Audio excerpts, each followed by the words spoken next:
Hindi pa rin pinapayagan ang mga na magtrabaho sa Israel, yung mga first-time OFWs po doon, no? Yan ay kahit binababa o ibinaba na ng Department of Foreign Affairs ang alert status sa level 2 mula sa level 3 sa naturang bansa matapos magpatupad po ng tigil putukan ang Israel at Iran. Ayon sa Department of Migrant Workers, tanging papayagan lamang na magtrabaho po sa Israel ay ang mga dati na pong OFW po doon para bumalik po sa kanilang mga employer.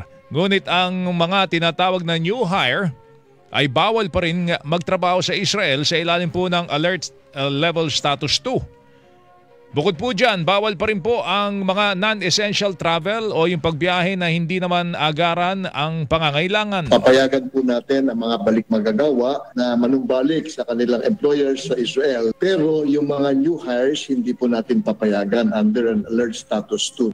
Yun o. Bawal din po yung mga magtuturista po dyan, ho. Dinig po ni Migrant Workers Undersecretary Bernard Olalia.